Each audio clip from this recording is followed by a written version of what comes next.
this week. I live and work in Nunal country in Canberra. Very privileged to be in Australia. I'm a recent immigrant. I spent most of my life in the UK, and I was born and brought up in Greece. And my children were born in London. My family, my wife comes from Morocco. And we're very, very privileged and grateful to be in this beautiful country. And of course, we recognize the impacts of climate change and environmental change on the environment, on our lives and the lives of the people around us. And of course, the impacts they have on traditional cultures and the livelihoods of people who've been here for thousands of years, the traditional custodians of this land. I would like to acknowledge the colleagues in the Hill Network. Amelia introduced very nicely the speakers. We have 100 investigators in the Hill Network. Obviously, not all of them are here, but we have John Walkerman here. I would like to acknowledge John. He's from the Menzies School for Health Research, and he's one of our chief investigators leading on rural health. And I'm entirely always grateful of Payi Linda Ford, Auntie Linda, for her thoughtful and meaningful introduction and acknowledgement of country, and all the leadership she provides to the Hill Network through the Indigenous Steering Committee we have, and Veronica Mathews as well, great colleague and a great leader of our Indigenous Steering Committee. Mark is a leading scientist at ANU, vice chair of IPCC, and great to have his expertise in the Hill Network, and of course many other colleagues who are not here today. I will give a brief overview of the Hill Network, and I would like to say how important the Indigenous knowledge and culture and science is to the network. It's the cornerstone of the network, and we're guided by the Indigenous Steering Committee to respectful research which is meaningful for local communities and which is useful and provides benefits to local communities and Indigenous communities across Australia.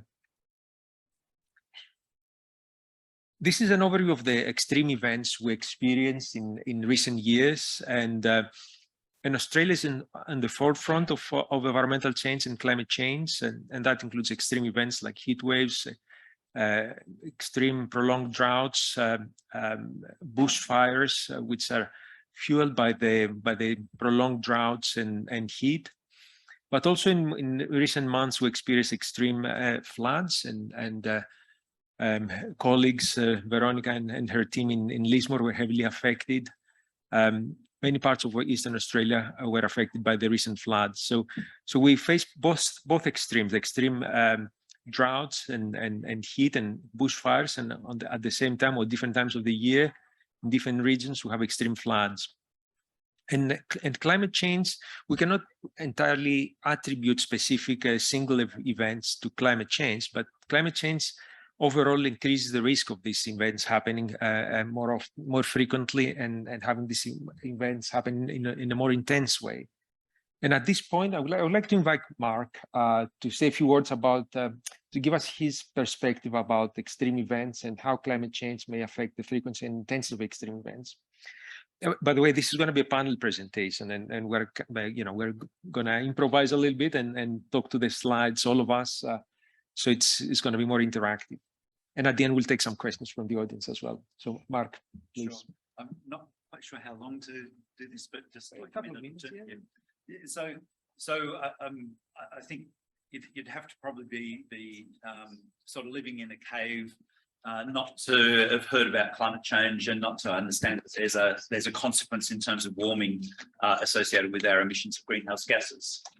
So thanks, Richard. So the basic science of why the Earth is heating up as a result of our emissions has actually been known since the 1800s. So it was first hypothesized back in the 1820s, and it was first measured in the 1850s, and it was first modeled in the 1890s. And all of that information is actually pretty consistent with what we understand climate change now. And so So what effectively happens is as we put greenhouse gases into the atmosphere, and I talked about this yesterday, how extreme the levels are these days, that effectively acts like a blanket which keeps temperature in against the Earth that otherwise would escape out to space. So this is long wave radiation. And what happens then is that it changes the average temperatures across the globe. And so our average temperature averages go up, but really importantly, the temperature extremes also change. And so what we're seeing is effectively a flattening of the probability distribution. So, and it's also moving to the right, if you think of it as a graph. So on average, it's getting warmer, but the extremes are getting even more extreme. So it's not just about shifting the probability distribution, it's also flattening it. And so that means the really hot extremes are much, much more extreme than we would have expected just on the basis of average change. And equally, what we're seeing in some parts of the world is the cold extremes are also increasing, and that's because of changes in the synoptic circulations and also the jet stream. So we hear about the polar vortex, say in America, bringing snowfall and minus 18-degree temperatures down to Texas, which is the same sort of latitude as Sydney. So those are the changes that we're seeing, and they're linked to climate change. So high temperatures actually are the single biggest killer in Australia, and we're seeing increased risk of those. So that means, as we'll talk about later, we need to have solutions to that. But at the same time, those high temperatures are driving the increased drought intensity that Sotiris mentioned. So we're seeing worse droughts and also at the same time worse floods. And that might seem paradoxical, but it's actually absolutely linked into the science of climate change. So when we heat the atmosphere, it means that the atmosphere can hold a lot more water. So a hot atmosphere holds exponentially more water than a colder atmosphere. So if you think of it like a bucket, it means that when we've got a hot atmosphere, it takes longer to fill up the bucket. It's a bigger bucket. So that actually contributes to the droughts that we're seeing, that effect of atmospheric drying effectively. And at the same time, when those buckets fill, it dumps a lot more. And so you get much, much bigger intense dumps of rainfall leading to those droughts, floods that we're seeing. And at the same time, we're seeing an intensification of El Nino. So the El Nino influences, the disruption associated with El Nino is increasing already, and it will increase further in the future. So that difference between the droughts and the floods is actually increasing. So the variability of our climate is going up. And so that's actually both the flood extreme and the drought extreme. And of course, those high temperatures are also driving those fires that we're seeing, the increased fire risk that we're seeing right across Australia. And so, we saw horrendous conditions in Black Summer, but that really is only the start of what we anticipate. And to give you a little feel for just how extreme and how rapid those changes in fire risk have been, if we looked back at the original fire danger index, which we've formed in Australia, that essentially was scaled 0 to 100. So 100 was the worst feasible conditions for fires in Australia. That was in the 1970s, we developed that. And that was related to the Ash Thursday fire, I think back in Tassie many decades ago. In 2003 in Canberra, those fires, they had 118 on that index.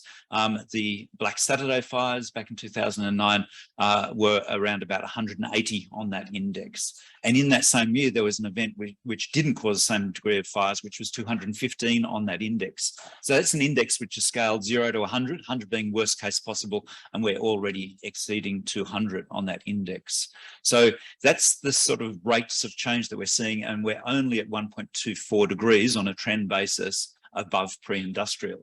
So what we're seeing now is really just a foretaste of the changes in extremes that we're likely to see.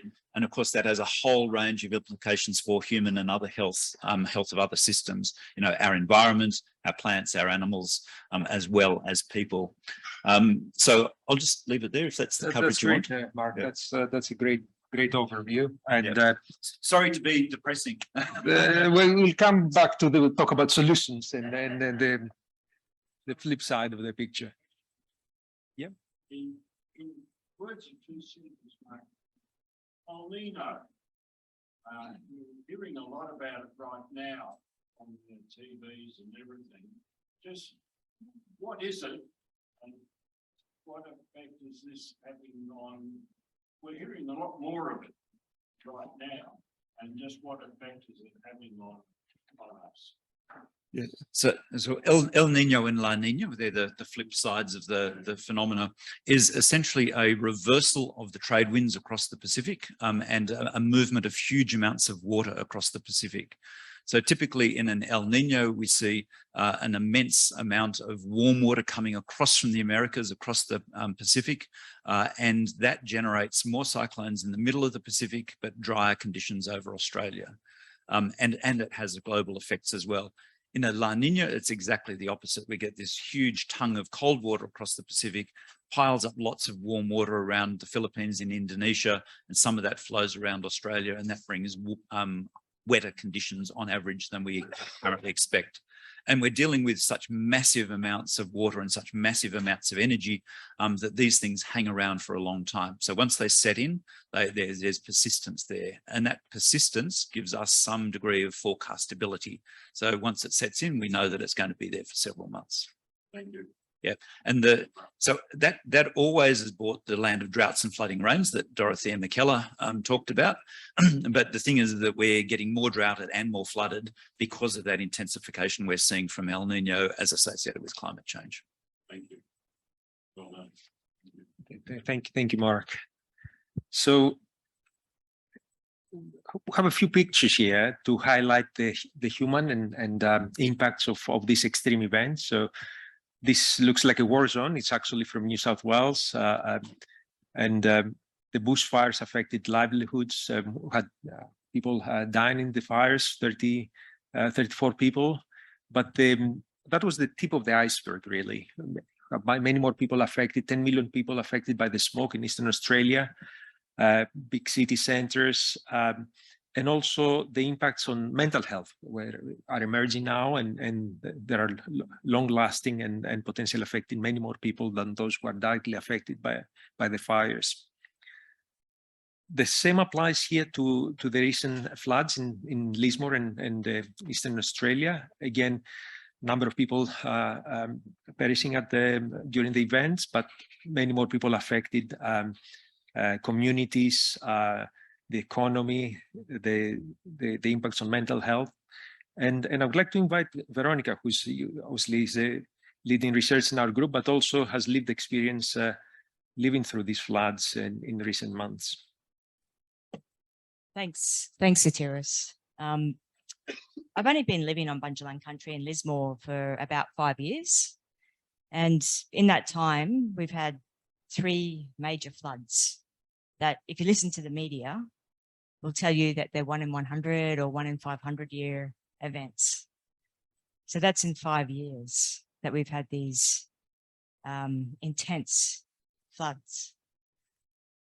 I think the flooding this year took residents by surprise, just because of the scale of it. So I remember the day before, there was this expectation that the levee was going to overtop, that there was a lot of activity within the CBD to prepare. Residents are used to Lismore flooding. So we were in there helping friends lift material up to second levels where the 2017 flood didn't reach. But as we found out over that Sunday night, we knew that it was going to be a lot worse. And it wasn't just material that were on these second levels. There were people still in the flood zone thinking that they'd be safe. So this year, I think there still is a lot of trauma in community. As Sotiris mentioned, where I work at the University Centre for Rural Health, we did a flood study into the 2017 flood, looking at mental health impact of community. And even then, we found that there was a lot of mental health stress and PTSD as a result of that experience for residents. And unfortunately, there was disproportionate impact for communities that are more marginalised, because they tend to be the ones that are living in the flood zone. So people on income support, Aboriginal communities, and that the mental health effect is long lasting as well. So we did a follow-up survey after 2 years, and there was evidence that there's still PTSD there within community, and that has come about just from the ongoing effects of the flood. So particularly those people displaced, you know, who haven't had a home for a long time, insurance disputes, just persistent damage to homes. I think this year, in comparison to 2017, I think just the level of mental health illness within the community would be much greater, just because of the greater traumatic effect of the March flood this year, where people were trapped in roofs, you know, having to knock their way out and sitting on roofs waiting to get rescued. But our study also found that a key protective factor is social connectedness. And in the response to this year's flood, we had an Aboriginal media organisation, the Koori Mail, who stepped up and were essentially the first responders for community. They organised relief. They, you know, just those basics, food, cleaning supplies, blankets, clothes, but also just that community support. So people were there, you know, just providing that counselling support for community members. So I think that's quite telling, having an Aboriginal organisation step up in what was essentially an absence of government leadership. And I think we can learn a lot from that community response going forward, because no doubt it's going to happen again. Thank you so much, Veronica. Thanks for these thoughts. I would like to talk about a number of other extreme events and not so extreme events, slow burning issues like air pollution in urban areas, overheating. Talking about extreme temperatures, but we have rising temperatures. We have the urban heat island effect affecting city centers. That means higher temperatures in city centers compared to surrounding urban and suburban and rural areas. Housing is overheating. That affects mental health, physical health, but also work productivity, and of course affects communities. And I would like here to invite Auntie Linda to say a few words about overheating from her lived experience up in north in Darwin, and how you experience heat over there. Thank you, Sotiris. Okay, can you hear me? Yeah. The my lived experience includes talking to a lot of family that live out in remote communities, and of course in a lot of the communities. Oh, my bloody Siri. I didn't understand. Yeah, sorry. There you go. A lot of the old people out in the communities that live in very isolated areas generally have very limited solar panels for running their fridging, refrigeration, for food, medication, and just having a fan blowing in their houses. And a lot of their houses are just very basic corrugated iron. A lot of the houses are not appropriately built for remote living, and very culturally inappropriately built. It'd be nice to see government starting to build appropriate houses. That would be one resolution to that issue. But and overcrowding, of course, is a major problem, and shortage of housing. So having limited access to power, generators are usually used, a mixed use of solar panels and solar energy and diesel powered generators is often used. The problem with that is getting the diesel out there in the wet season, because carrying diesel is very heavy and it stuffs up your road basically. and you don't want big trucks going in there with diesel, or normally they take 44-gallon drums on the back of Toyotas or Hiluxes or whatever they've got, four-wheel drive anyway, to go into the community to drop the fuel off. So, and the problem with that is sometimes you've got to go through very deep creeks, and the diesel can get contaminated quite easily by floodwaters going through flooded creeks to get to some of those communities. So the old people and a lot of young people suffer because they can't refrigerate their medication properly. A lot of old people are asthmatic, so and they often say, I'm short wind, or in our language, in Mathews, we say ngunguk, you, the old people say you, ngunguk, you. So, and they don't have access to inhalers often, and they can't refrigerate them. And if they're on masks, it's even more difficult to generate that. And so they've got to move off country and go into towns and cities. And of course, then they get very, very homesick for their country. And they can't do a lot of their cultural practices. They can't eat turtle, they can't eat barramundi, they can't eat black bream, they can't go and go fishing or hunting or gathering for their local bush tucker, long yam, mobiayi, whatever. So, and most of all, they miss their families. So it's a bit like putting old people in aged care centres. Or a lot of the resources like Aboriginal hostels in the city are very overcrowded. And so we need more hostels in the cities. And often when old people go into the cities, they like company of their own family members who understand their languages. And we do have multi languages spoken in Australia. And in our particular area of the Northern Territory, there's quite a few languages still spoken and a lot of dialects spoken.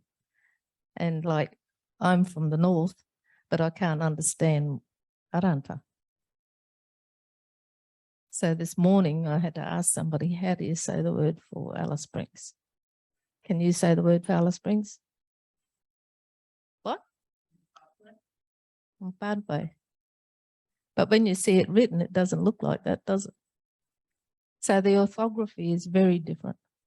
So if you're monolingual and you want to learn some other languages, there's an app for Aranta. So you can look it up. Google is fantastic. So go and have a look at that. So yeah, it's really important about the health of people living in communities where it's getting hotter. Those shady trees down by the billabong or the river, they're nice to sit under, but then you've got to go back up to your little tin house and they are as hot as hell, like you wouldn't believe. And I don't know how many of you have been to a remote community. Look around, folks, not many. How many of you have camped in one of those houses? Not many. So until you experience it, you don't have a clue. So the important message for you is to listen to what the people are telling you about their lived experiences, please. Thank you.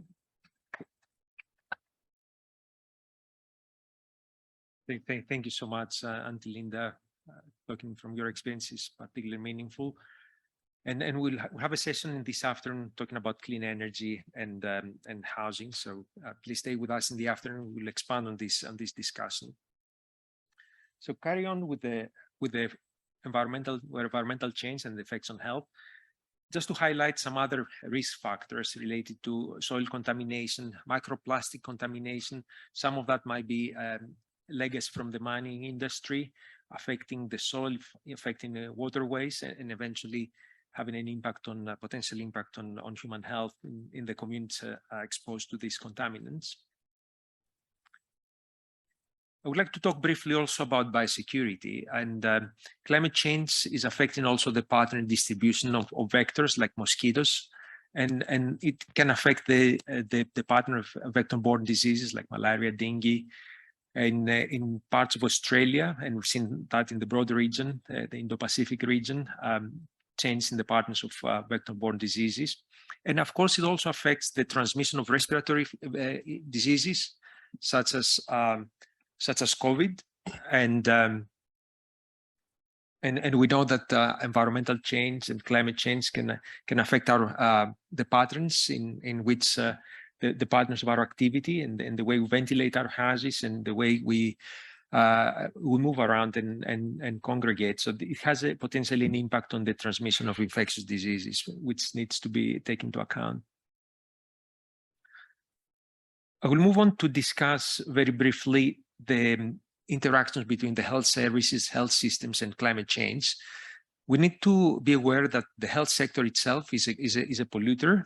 So obviously we need a sustainable and resilient health sectors, but we need to be aware that the health sector itself contributes substantially to carbon emissions at the global scale.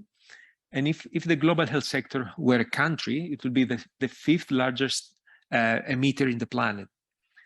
We know that in Australia, the health sector contributes around 7% of total carbon, national carbon emissions. This is around 5% in the UK, it's around 10% in the US. So it's a substantial contribution. And it's particularly important for people like us working in public and environmental health to help mitigate these emissions from the health sector. And we're working closely with colleagues, the University of Sydney and other institutions, specifically focusing on high value care and how we can minimize waste and emissions from the health sector. Now, with this introduction, I would like to summarize the aim and objectives of the HEAL network. So the HEAL network aims to take leadership in environmental change and health research in Australia and beyond, to develop the evidence, the tools, build capacity and capability to address the effects of climate change, protect populations, protect communities, particularly those who are at the forefront of environmental change and climate change, and that includes Indigenous and Torres Strait Islander communities, remote communities, but also people living in densely populated urban areas. We aim to strengthen the resilience and sustainability preparedness of the health sector, and also to reduce inequalities, inequities and inequalities within and across communities and across generations. All these objectives are interlinked, and we want to do that working with communities and engaging with policymakers, engaging with data providers, engaging with health services. This flow chart shows the principle, the underlying principle of the HEAL network, which is very much focusing on solutions, focus on interventions, evaluating interventions, looking at the cost effectiveness of interventions, looking at implementation aspects, using the participatory action research, working with communities, and developing the evidence which is then translated into policy and practice to improve health outcomes. Some of these health outcomes are linked to interventions in different sectors outside the health sector, and you have here a number of examples. So highlighted the importance of electrification, active travel, more cycling and walking in cities. All this will reduce emissions of carbon, but will also improve air quality, indoor and outdoor air quality, and also improve physical activity levels in the community and cardiovascular health. Of healthy diets, which also reduce emissions from the farming and agricultural sectors, but also improve our physical health. Diets rich in fruits and veggies and less meat consumption. The same applies to rooftop solar. So switching from polluting energy sources to renewable energy also has benefits for the environment, for the climate, but also direct benefits for indoor and outdoor air quality. Urban green spaces, we know that those are important for our physical and mental health, and they can also help reduce the urban heat island effect, reduce particulate air pollution, and provide shading and other ecosystem services to the community. And the same applies to primary care, health services, rural health services, Aboriginal health services. That strengthens the resilience of the society, the resilience of the community to extreme events and climate change. At this point, I would like to ask Mark if he wants to comment on sustainable solutions. So we want to talk about risk factors, but we want to emphasize the importance of focusing on interventions, focusing on solutions, giving hope to people, and of course, giving the evidence that policymakers need to develop policies and interventions in different settings, in different sectors. Thanks, Sotiris. So whenever we do a risk assessment, so that's regardless of the sector we're operating in or the topic, the purpose of a risk assessment is actually to come up with risk reduction. So apparently it's not working. Yeah, okay. So the purpose of doing a risk assessment is so that you can actually take action to reduce the risk.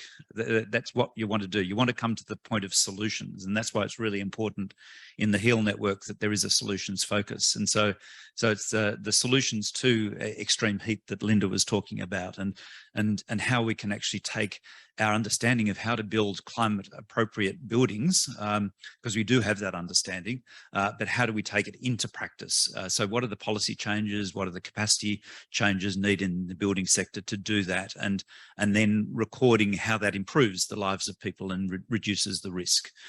Things like early warning systems and packages of responses to things like hot extremes or fires or smoke. So for example, in the Black Summer fires, Sotiris developed a really great simple poster to actually talk about smoke risk and how to avoid it. And so really significant impact of that. So simple information at the right time presented in the right way is really powerful. And likewise, Sotiris just talked about healthy diets as being a contributing factor here. And so when we look across the food and agriculture system, almost a third of greenhouse gas emissions globally come from food and agriculture. It's the same size as the electricity emission sector.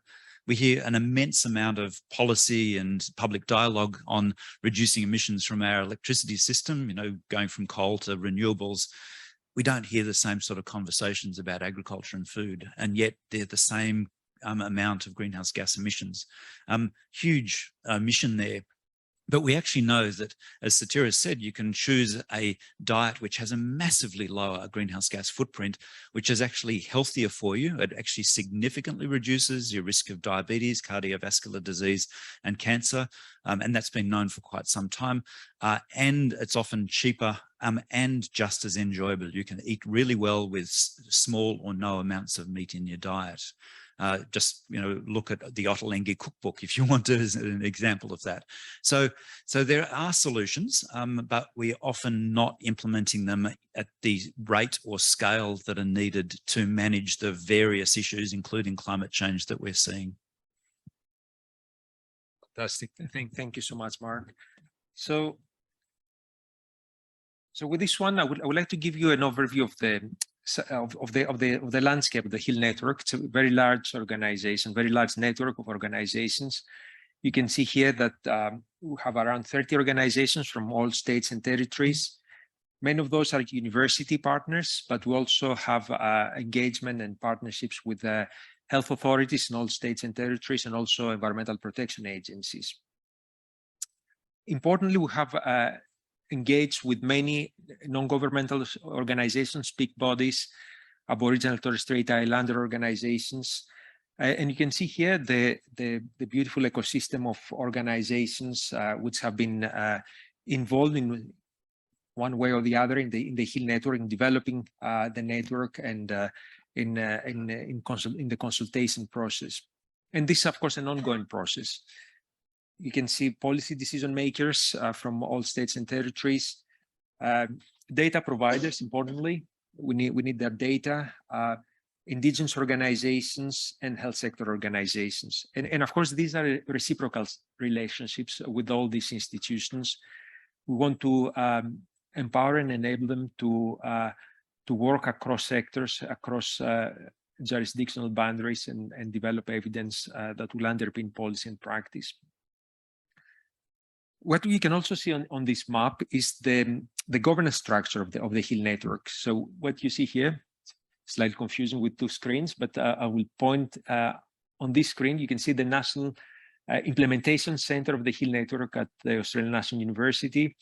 We have the Indigenous Steering Committee, an independent advisory board, and international reference group. What we do in Australia, obviously, we don't live in isolation. We live in the broader region, and what happens in the Asia and Pacific region has knock-on effects on Australia environment and the health sector.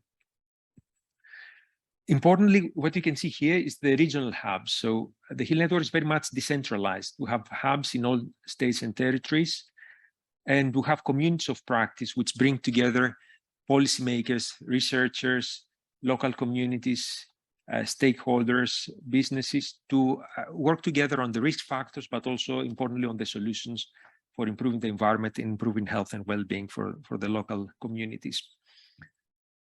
There is a lot of diversity in the network and a lot of ideas coming from younger generation, from communities, and importantly, from Aboriginal and Torres Strait Islander groups. And obviously we're at the start of a journey, and we want to instigate that and make sure that these voices are heard and integrate in our program of research.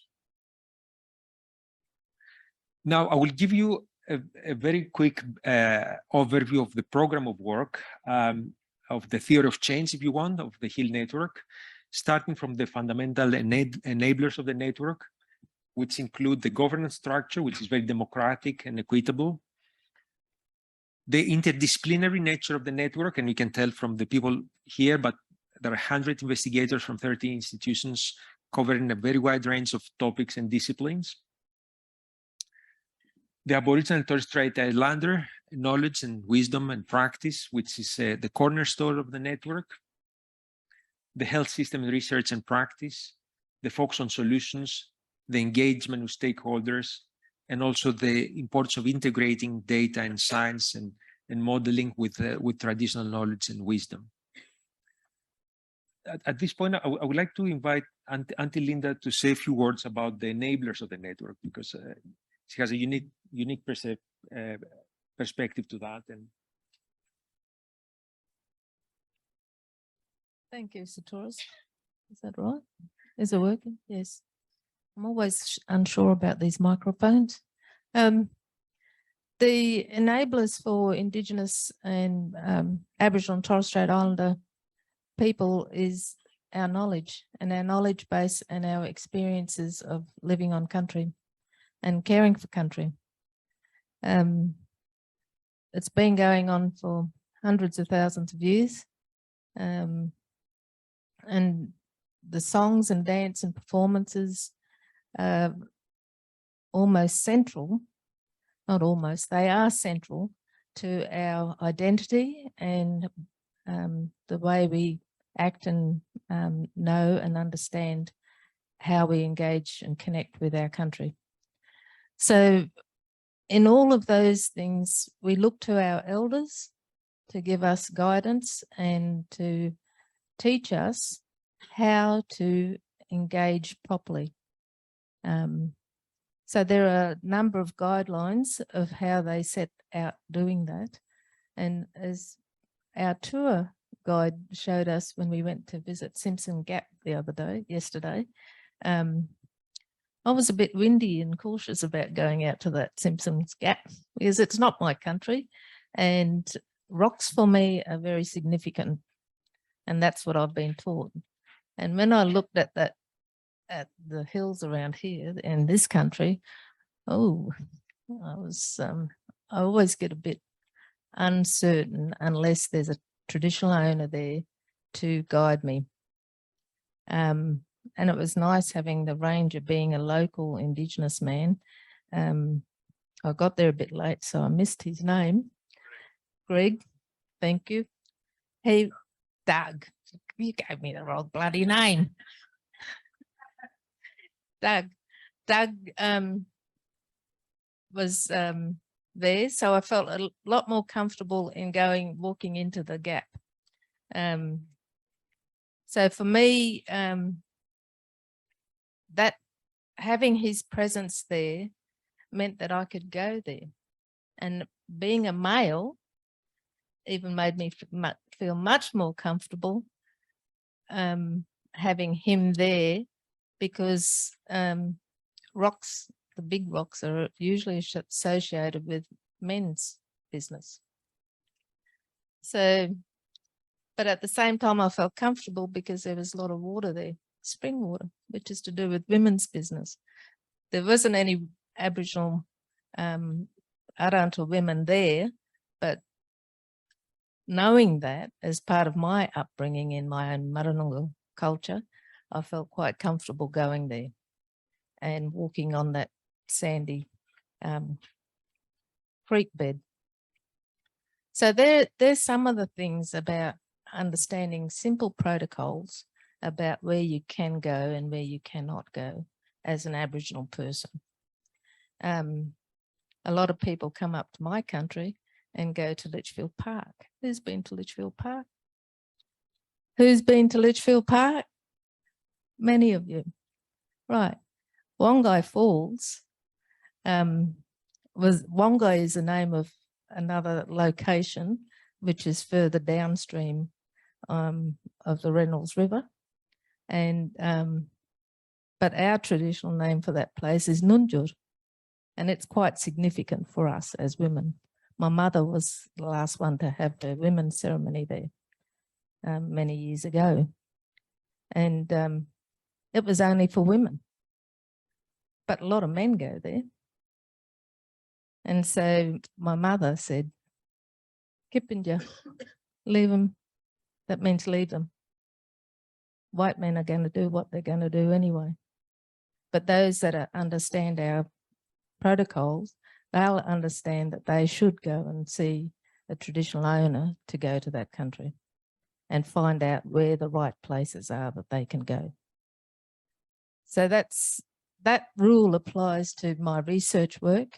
So when I'm doing my research work, I apply those principles. And so that's what I bring to the table for HEAL. And that's what Veronica brings to the table. And it'd be great to have lots of other Aboriginal and Torres Strait Islander people come to the table. We're only half a year into the project. So after covering ethics applications and getting all of those sort of administrative processes out of the way, then we can start to open up the invitation to many people that have got an interest as stakeholders in our beautiful country and to care for it properly. And with the right guidance, we can get this story right. And we can do that together. Thank you, Sotiris.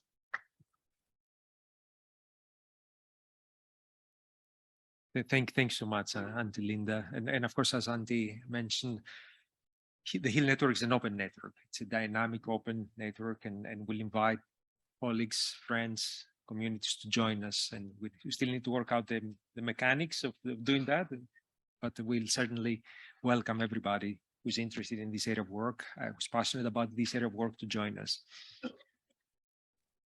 The next column here shows the different themes of the HEAL network. So we have 7 thematic areas focusing on health systems, bushfires and extreme events, food, soil and water, biosecurity, urban health, rural and remote health, and at-risk population life course solutions. So these are like the organs of the network. And then we have a number of priority actions which are like the connective tissue bringing everybody together. And these include conducting a national environmental health risk assessment, looking at the health, economic, and equity impacts of climate change, but also the potential of improving health and well-being through a number of interventions that we'll identify as we go along in consultation with our partners.